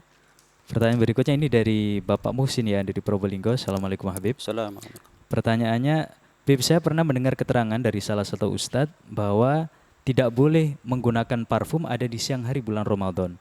Nah, apakah juga mengenakan deodoran ini juga tidak diperbolehkan ketika di siang Ramadan, dan termasuk penjelasan tadi? Iya. Jadi memang kita ini ada di bulan Ramadan, dianjurkan untuk bertadzallul, merendahkan diri kepada Allah Subhanahu wa taala. Merendahkan diri dalam artian berpenampilan sesederhana mungkin. Nah, termasuk sesuatu yang harus kita tinggalkan berarti apa? Tazayyun atau tarafuh, menghias diri, ya, menjaga penampilan sedemikian rupa dalam artian pakai wangi-wangian termasuk. Ya, makan termasuk bersiwak kan menjaga penampilan juga agar bau mulut tetap terjaga, tetap netral lah minimal. Ya, memang nggak wangi, cuman minimal nggak sampai nemen-nemen. Nah, istilahnya begitu. Thayyib, bagaimana hukumnya pakai minyak wangi di siang hari Ramadan? Makruh tetap. Hukumnya tetap makruh. Ini pendapat yang muktamad. Hanya saja Al-Habib Hamid bin Umar Ba'alawi. Kita kenal Al-Habib Hamid bin Umar Ba'alawi adalah seorang ahlul bait, anak cucu keturunan Nabi SAW yang dalam cerita ziarah ke makam Rasulullah dipanggil oleh Rasulullah SAW. Tayyib. Panjang itu cerita ya. Nah, beliau berpendapat, fatwa pribadi ya. Fatwa pribadi. Ini kan informasi, bukan saya memberikan fatwa kan. Saya kan bukan, oh boleh begini karena dasarnya ini, enggak. Tapi saya katakan ini informasi. Ya. Al-Habib Hamid bin Umar Ba'alawi mengatakan kecuali kalau sholat Jumat. Kalau sholat Jumat enggak makruh itu. Enggak makruh untuk pakai minyak wangi. Atau keadaan yang lain. Apa? Dikasih minyak wangi. Dikasih minyak wangi ketika kita puasa. Misal puasa sunnah, orang enggak tahu kalau kita puasa.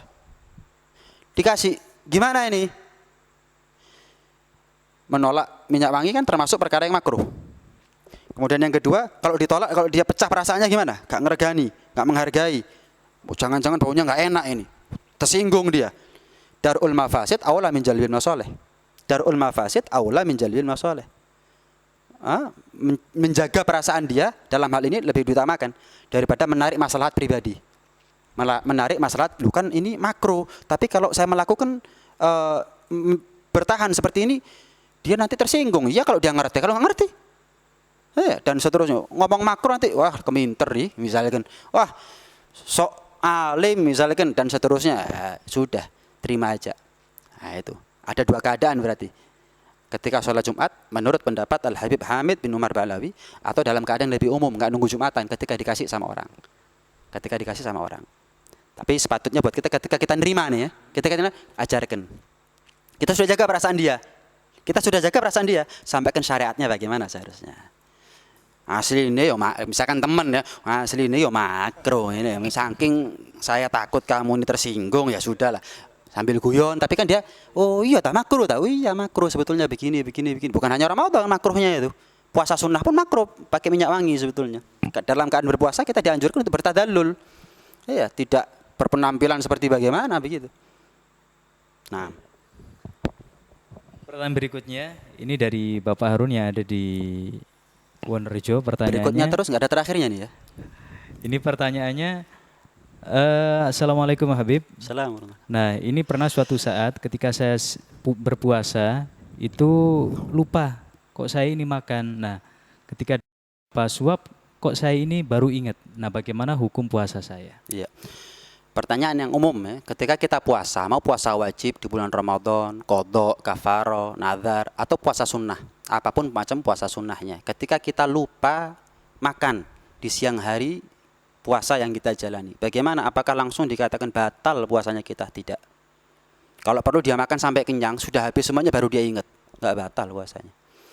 Malah dalam satu riwayat dikatakan itu rezeki minallah. Itu adalah rezeki dari Allah. Rezeki dari Allah yang ngasih lu, makanya dikatakan nih, lupa ini kasih nikmat. Lupa ini nikmat. Coba bayangkan kok semua perkara ingat kita. Enggak cukup waktunya kita 24 jam untuk mengerjakan apa yang kita ingat. Enggak cukup. Eling, enggak. Enggak. Kadang-kadang kita ini bingung. Ini apa ini ya? Ini apa ini? Subhanallah, antara A sama B kita dikasih lupa oleh Allah terhadap yang A. Yang ingat beda. Akhirnya kita nggak perlu memilih akhirnya. Banyak seperti itu. Termasuk lupa itu nikmat ya ini. Ketika puasa makan. Iya. Yang paling nggak enak belum makan diingatkan. Poso. Waduh, nggak jadi dapat rezeki namanya. Baru mau makan diingatkan. Kamu puasa. Ini nggak jadi dapat rezeki namanya. Nah, intinya tidak membatalkan puasa. Tidak membatalkan puasa selagi tidak diteruskan tentunya. Artinya ketika dia ingat, selagi dia mengunyah makanan, apapun yang belum tertelan keluarkan. Apa yang sudah tertelan ya nggak perlu dikeluarkan dong. Justru kalau istiqoah bisa membatalkan puasa. Memuntahkan apa yang sudah masuk ke dalam, ke batin, ke rongga tubuh bagian dalam, justru itu yang membatalkan puasa. Saya makan Ustadz, terus saya logok tenggorokan saya biar keluar semuanya ini, biar kembali lapar saya misalkan, ya justru batal. Makanya ilmu agama nggak bisa pakai akal, logika, nalar gitu loh. Kadung warki ya apa?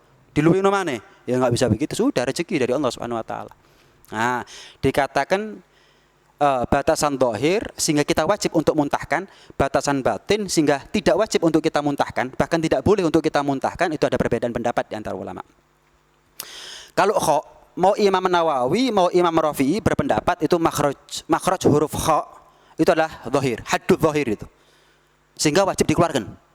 Termasuk riya, dahak, balgham, mukhat, ingus yang turun, kemudian sampai ke makhrajul huruf kha, ya wajib dikeluarkan. Semampunya tentunya kha. Ha lebih dalam lagi ya. Ada kha, ada ha, ada ha, lebih dalam lagi. Kalau ha nggak ada khilaf. Mau Imam Nawawi, mau Imam Rafi berpendapat itu haddul batin, nggak wajib dimuntahkan. Apa yang sudah tertelan masuk ha, nggak wajib dimuntahkan, bahkan nggak boleh dimuntahkan. Yang ada khilaf itu adalah makhraj huruf ha, tengah-tengah antara kha dan ha. Nah, ini ada khilaf di antara ulama. Ada yang berpendapat ha ini ikut kha. Ya. Imam Nawawi itu yang berpendapat. Ada yang berpendapat ha ini ikut ha. Nah, dalam itu Imam Rafi'i yang berpendapat. Mau ikut yang mana? Yang paling enak ikut Imam Rafi'i. Nggak ada masalah. Imam Rafi'i juga pendapatnya boleh dikatakan kuat. Walaupun tentunya yang lebih ihtiyat dalam hal ini kita ikut pendapatnya Imam Nawawi. Jadi kalau sudah di hak, ditelan sekalian misalkan ya, yang di hak ini ya, kan susah ya untuk mengeluarkan apa yang ada di hak. Terus tertelan sudah. Gimana ini Ustaz kan masih di hak ini? Ya kalau Imam Nawawi batal. Kalau Imam Rafi'i nggak batal. Kayak termasuk haddul batin. Batasan rongga, sudah masuk rongga tubuh bagian dalam itu. Kalau kok kan masih memungkinkan untuk dikeluarkan. Gitu. Baik. Ini masih dari Bapak Harun tadi yang ada di Wonorejo, pertanyaan yang kedua. Nah, ini saya juga pernah mengalami ini, Beb. Saya ini habis taraweh, ini tidur, kemudian bangun-bangun ternyata sudah pagi, sehingga saya lupa untuk tidak berniat. Nah, bagaimana ini sikap saya seharusnya? Apakah saya ini terhitung puasa atau enggak? Mohon penjelasannya. Iya. Habis taraweh atau witir tidur nggak niat, bahkan nggak sahur. Iya. Bangun-bangun subuh misalkan wis. Terlalu jujur mungkin bapaknya. Bilang pagi ya, mungkin subuh jam 5 tahu-tahu loh. Kan sudah habis waktu untuk niat. Habis waktu untuk niat. Nah, gimana nih saya belum niat, bahkan sahur juga enggak. Gimana ini? Ya, berarti enggak sah puasa yang dia jalani. Satu, konsekuensinya macam-macam. Satu, puasanya yang dia jalani enggak sah. Cuman bukan berarti karena enggak sah dia bebas makan minum. Jelas ya? Karena ada taksir, ada kecerobohan dari dia. Lu kok ceroboh Ustaz? Ya mesti, lawang semuanya niat, kenapa kamu enggak niat? Waktunya panjang mulai dari maghrib. Kita niat maghrib kan boleh ya? Wis jaga-jaga, takut taraweh nanti lupa misalkan buka puasa, setelah buka puasa langsung niat. Nawaitu shauma ghadin anda da'i fardhi syahri ramadhan hadhi salah. Boleh. Enggak ada masalah. Waktu niat kapan sih? Mulai dari ghurubus syams sampai tulul fajar. Masuknya waktu maghrib sampai masuknya waktu subuh, selesai. Itu waktu niat, enggak nunggu taraweh, enggak nunggu dipimpin oleh imam. Selesai. Jelas ya? Berarti kan ada kecerobohan itu. Yang semuanya, apa semuanya lupa ini? Sedikit yang lupa, berarti ceroboh dong. Ceroboh dong. Waktunya panjang kok bisa lupa ini loh. Atau ketiduran. Taraweh dia maghrib masih bisa kok niat. Ada kecerobohan. Maka dia wajib untuk imsak. Imsak dalam arti ya dia puasa, nggak makan, minum sampai maghrib. Ini lupa yang nggak enak ini. Lupa yang nggak enak. Iya, posoe gak sah, puasanya nggak sah, nanti di luar Ramadan wajib qadha, tapi tetap nggak boleh makan, nggak boleh minum. Itu kalau makan misalkan dia sembunyi-sembunyi, kan nggak sah, gak kuat aku. Makan wis misalkan, tetap berdosa dia. Wajib dia untuk imsak. Wajib dia untuk imsak. Cuman ingat-ingat nih, buat yang tanya atau pendengar kita semuanya yang ada di sini. Kalau malam pertama bulan Ramadan, jangan hanya ikut mazhab Syafi'i niatnya. Ikut mazhab Maliki. Kalau kita ikut mazhab Maliki, itu faedahnya salah satunya. Kalau kita niat ikut mazhab Maliki yang sebulan penuh kita puasa, ada 2 faedah di situ. Yang pertama, kalau kita meninggal di tengah-tengah Ramadan, kita dapat pahala 30 hari, sebulan penuh. Kenapa? Niyatul mu'min khairun min amali. Amalnya nggak sampai 30 hari, tapi niatnya kan 30 hari. Maka sampai. Faedah yang kedua, kalau dia lupa, tidak sengaja, nggak niat dengan cara mazhab Syafi'i tadi itu, tapi karena malam pertama, ingat, ini hanya berlaku malam pertama Ramadan. Untuk niat pakai mazhab Maliki. Kalau malam pertama Ramadan dia double niatnya, ya pakai mazhab Syafi'i, ya pakai niat mazhab Maliki. Maka ketika dia lupa, teruskan puasanya dan sah. Teruskan puasanya dan sah dan enggak wajib qadha. Nah, ini mumpung masih 10 hari. Ingat-ingat, kalau perlu di reminder di HP, cok lali. Iya, puasa niat pakai mazhab Syafi'i dan mazhab Maliki. Tapi jangan disengaja lupa. Kan saya sudah pakai mazhab Maliki, Ustaz. Talfik berarti namanya ini. Ini mempermainkan mazhab. Itu cuma antisipasi. Ya namanya cadangan itu kan main. Kalau sudah yang inti sakit, misalkan cedera, kan begitu. Ya ini juga begitu. Jangan moro-moro. Saya dapat 15 hari Ramadan misalkan. Besok saya nggak pakai niat-niatan. Kan saya sudah malam pertama Ramadan pakai mazhab Maliki. Ya talfik ini. Puasanya mazhab Syafi'i. Niatnya mazhab Maliki. Ya nggak betul. Mempermainkan niat. Mempermainkan mazhab itu namanya. Ya kalau lupa, nggak boleh disengaja tapi tetap. Baik. Ada pertanyaan dari Sidoarjo, ada Ibu Emil. Assalamualaikum Habib. Salam. Pertanyaannya, Habib, saya punya seorang anak usianya sekarang menginjak 6 tahun. Nah, saya sebagai seorang ibu, apakah wajib menyuruh dia untuk berpuasa? Terima kasih untuk penjelasannya. Iya. Punya anak umur 6 tahun, apakah wajib orang tua, wali dia, bukan hanya orang tuanya sebetulnya, walinya, kakek neneknya mungkin, yang wajib mengurusi anak tadi itu yang usianya 6 tahun untuk memerintahkan dia sholat atau puasa? Apakah wajib di usia 6 tahun? Belum. Tapi bukan berarti kalau belum wajib berarti nggak boleh. Silahkan.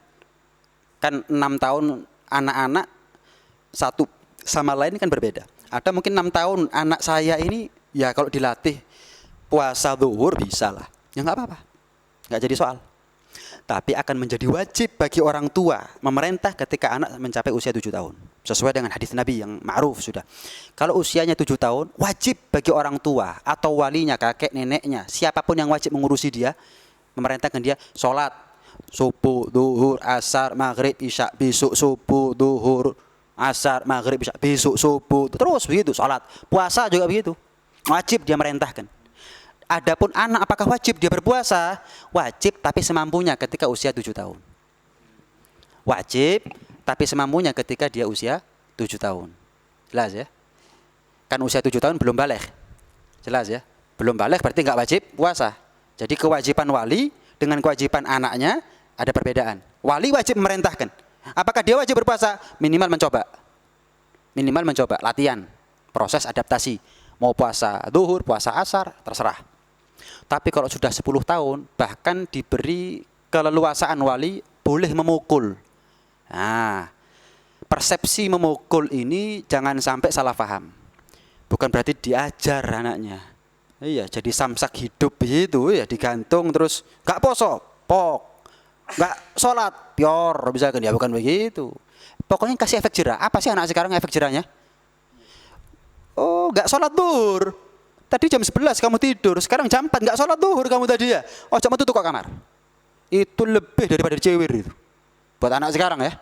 Oh, cok delok TV, gak boleh main PS, gak boleh main HP misalkan. Oh, itu lebih membuat mereka jerah daripada sekedar ciwiran. Kalau ciwiran merono metu ya lah, lupa sudah, hilang sakitnya. PS-an 2 jam mari, futsal mari, dolen selesai. Nah, intinya memberikan efek jerah. Diberi keleluasaan untuk memberikan efek jerah. Bahkan wajib memukul dan memerintah dengan ancaman, itu wajib hukumnya. Bukan hanya sholat ya, Puasa ya? Nggak bisa. Puasa. Kalau nggak puasa, gini loh. Wajib, tegas, keras. Syariat. Kenapa? Ada yang prinsip dong. Ada yang prinsip dong. Orang tua sekarang kan enggak. Asik main HP orang tuanya ya. Anaknya berlari. Mungkin anaknya umur 5 tahun, 6 tahun. Kesenggol, jatuh, enggak pecah. Refleks ngampleng anaknya. Ayo. Apa pendidikan anak enggak prinsip? Masih lebih prinsip mahalnya HP. Jatuh. Atau anak guyon misalkan TV-nya pecah. Waduh. Entek wis anak iku mau. Ya biru-biru semuanya badannya. Loh. Tapi kalau syariat bilang boleh mukul, yo apa syariat Islam? Lah kamu gimana? HP lugur, TV pecah, mbok kampleng anakmu. Hah? Ini ketimpangan orang yang nggak terjadi ketimpangan seperti kecuali karena kedangkalan pemahaman dia terhadap ilmu agama. Dia semuanya pakai rasio. Iya. Hah? Karena kedunyan. Cedera dunianya dia, marah. Karena dia bukan orang yang faham dengan syariat, cedera syariat anaknya, bukan syariatnya dia lagi, syariat anaknya biasa saja. Nggak bisa. Wajib dengan tahdid. Puasa. Nggak puasa begini loh. Keras, mendelik kalau perlu. Tapi kan nggak 24 jam mendelik kita kan. Iya. Setelah itu kita ngapai hati sama anak tadi itu. Sehingga kita bisa ketika meninggal anak kita bisa ngelihat, memang bapak ini contoh kok. Untung aku dikeras. Harusnya begitu. Tapi ojo keras terus. Atau los terus. Ya bukan begitu. Ya pahamlah. Prinsip ya harus tegas. Prinsip ya harus tegas. Puasa kalau nggak puasa begini, sholat kalau nggak sholat begini. Misalkan, wajib hukumnya untuk memberikan ancaman seperti itu. Boleh memukul. Kalau sudah balik ya wajib anak itu untuk puasa. Wajib anak itu untuk puasa. Nah, sebenarnya ini ada beberapa pertanyaan lagi yang sudah masuk ke nomor kita, cuma kita keterbatasan waktu. Dan sebagai penutup mungkin ada hal yang ingin disampaikan untuk teman-teman, untuk para pendengar dan juga pemirsa. Dalam menyambut bulan suci Ramadan. Iya. Kita selalu mengatakan, bahkan kita tulis mungkin di status. Kita tulis ada di spanduk di masjid. Iya, marhaban bika ya Ramadan. Iya, ahlan wa sahlan ya Ramadan.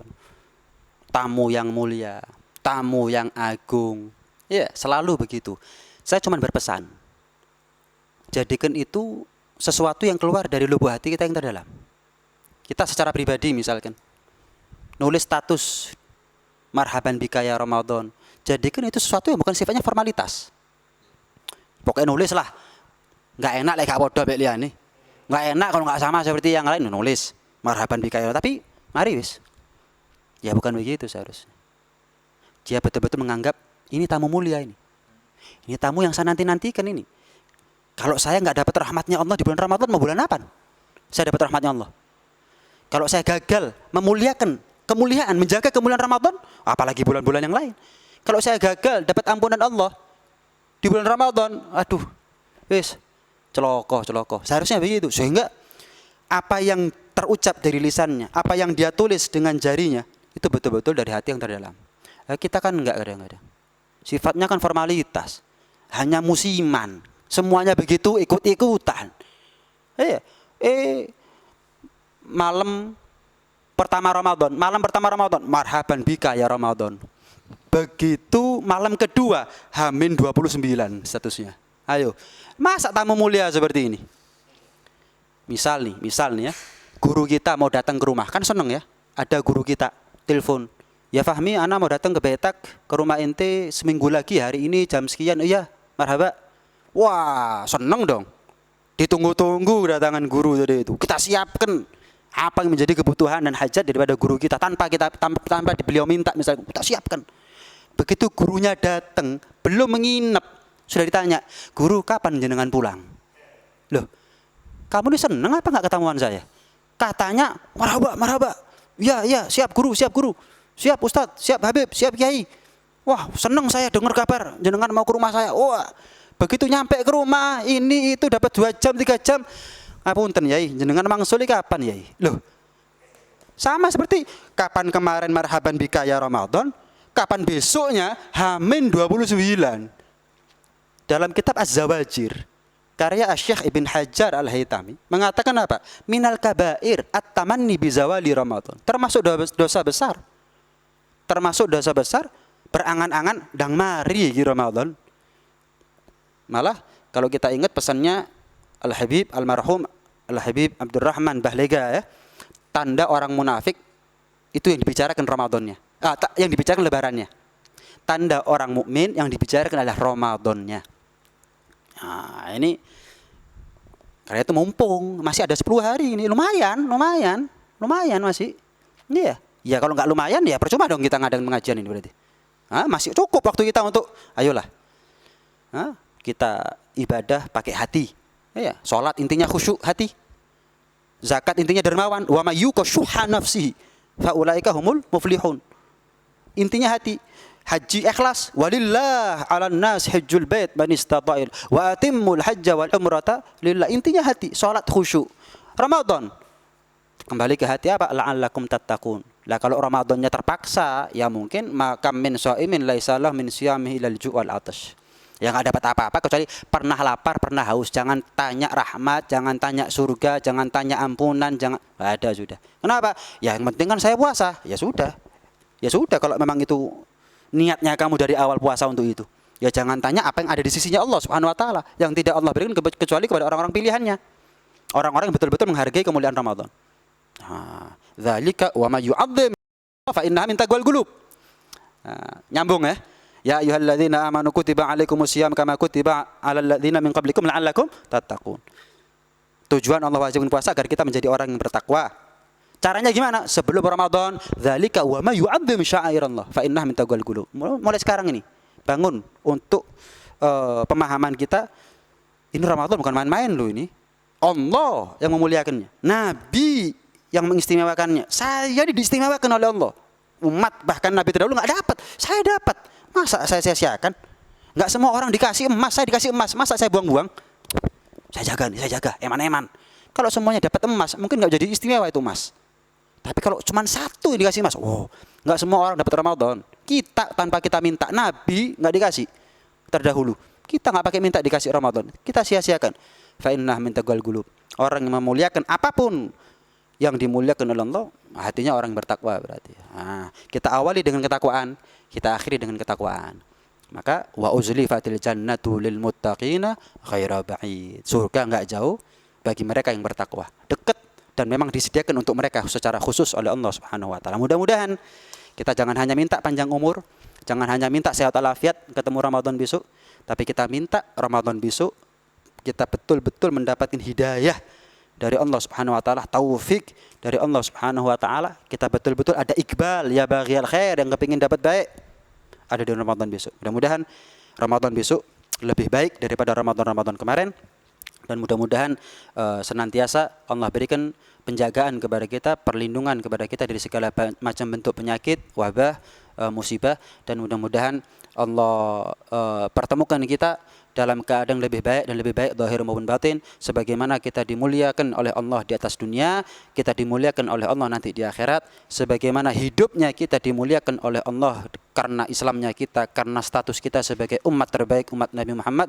Mudah-mudahan wafatnya kita juga dimuliakan oleh Allah dengan panggilan sayangnya, ya ayyatuhan nafsul mutmainnah irji'i ila rabbiki radiyatan mardiyah fadkhuli fi ibadi wadkhuli jannati ala hadhihi niyyah wa ala kulli niyyah salihah wa ila hadratin Nabi Muhammadin sallallahu alaihi wa ala alihi wa sahbihi wasallam bisirri asraril Fatihah. Ar-Rahmanir-Rahim. Maliki yaumiddin. Iyyaka nasta'in. Ihdinas siratal mustaqim. Siratal ladzina an'amta 'alaihim ghairil maghdubi 'alaihim waladdallin. Amin. Dan saya mohon maaf jika ada salah kata dari saya pribadi kepada seluruh pendengar, pemirsa maupun yang hadir ada di sini, Mas Zain terutama, saya mohon maaf yang sebesar-besarnya. Hadza minni wa lakum minkum. Wassalamualaikum warahmatullahi wabarakatuh. Assalamualaikum warahmatullahi wabarakatuh. Baik, saya ucapkan terima kasih banyak untuk waktunya pada kesempatan kali ini. Baik, apapun Nabi, ayuhal musawwilal kiram rahimakumullah dimanapun Anda berada, dan juga pemirsa Suara Nabawi dimanapun Anda berada, dan mudah-mudahan dirahmati oleh Allah. Begitu banyak ilmu yang kita dapatkan kali ini dari beliau, mudah-mudahan semuanya ini bisa menjadi bekal untuk kita menghadapi, menyambut datangnya bulan yang suci, bulan yang Ramadan, dan mudah-mudahan kita menjadi orang yang beruntung dengan kedatangan bulan suci Ramadan ini. Amin ya rabbal alamin. Dan insya Allah kita akan bisa ketemu lagi, bertatap muka lagi bersama beliau dalam program-program kami selanjutnya. Dan saya ucapkan terima kasih untuk waktu Anda kali ini, dan jangan lupa untuk mendukung dakwah kami dengan cara subscribe, like, dan share channel YouTube Suara Nabawi. Baik, saya ucapkan terima kasih dan wabillahi taufiq wal hidayah. Waridho wal inayah. Assalamualaikum warahmatullahi wabarakatuh. Waalaikumsalam warahmatullahi wabarakatuh. Alhamdulillah.